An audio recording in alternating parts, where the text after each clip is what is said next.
Everyone gets very excited when nachos are on the menu in my household, and I understand why, because they are simply delicious. Usually you would use beef or pork mince, but I'm going to change it up and use mushrooms. They are a fantastic substitute to any type of meat. I'm going to show you how tasty you can make them. So we're going to start with the base of a chili con carne, but instead of the carne, chili con mushroom. And I've got a big saute pan here. We're going to add a generous amount of extra virgin olive oil, 2 or so tablespoons, and in with 1 onion that I've finely chopped and a red capsicum that I've also finely chopped. So in that goes. I'll add a good pinch of salt, and I can also add some garlic that's been finely chopped. Okay, we'll give that a good stir just to coat everything in the oil and let that fry off for a good couple of minutes. All right, we'll let those vegetables do their thing while we get on to the humble mushroom. I just love them because they are so meaty. These Australian mushrooms are readily available. The variety I've got here are Swiss brown. I've got some cup mushrooms, which are just slightly bigger than a button mushroom. We've got flat mushrooms and Portobello mushrooms. Now, the larger mushrooms have a more intense flavour to them. And what you can do is just finely chop them. We want this to be roughly the same size as our capsicum and our onion. Or if you're feeling a little lazy, do what I'm doing, which is roughly chopping the mushrooms and then popping them into a food processor. And don't overfill the food processor. Do this in batches. So in they go. Start with the larger mushrooms and then we'll give that a quick pulse. And look at that, within moments, we've got some finely chopped mushrooms. So we'll do this a few more times, and then by the time this is all chopped up, we can add it to our saute pan.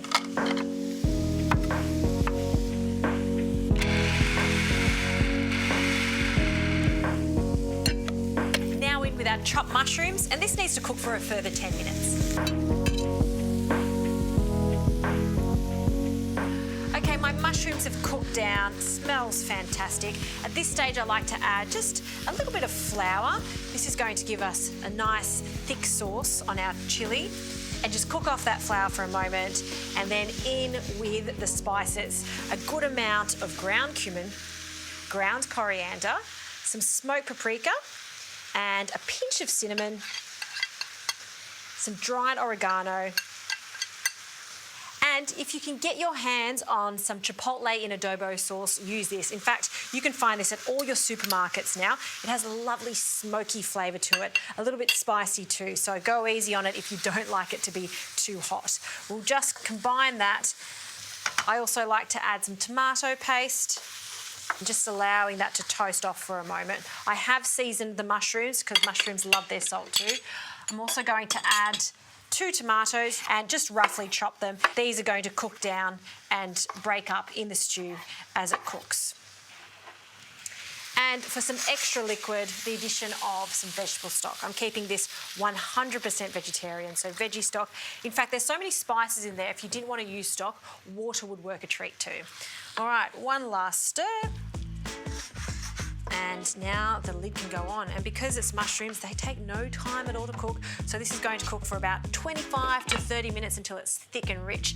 Now, while that's cooking, I'm going to prepare a very simple pico de gallo to go with it. It's essentially coriander, lots of tomatoes, chili, and a little bit of onion.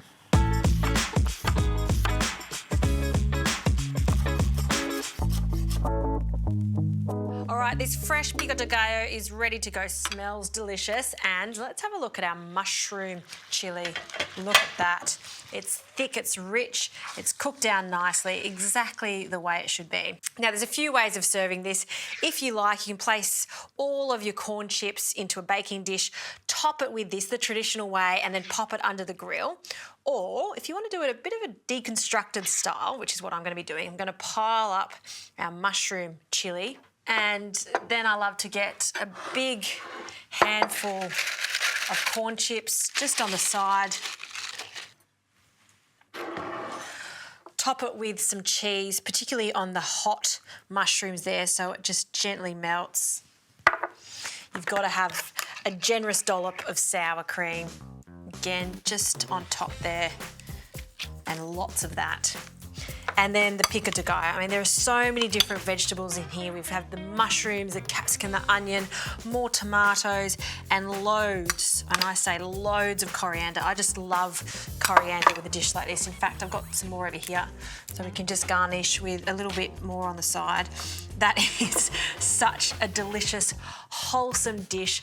And I love to take those classic meaty style recipes, just like chili con carne, take away the meat, substitute with mushrooms, and it just works every single time. The whole family's gonna love it.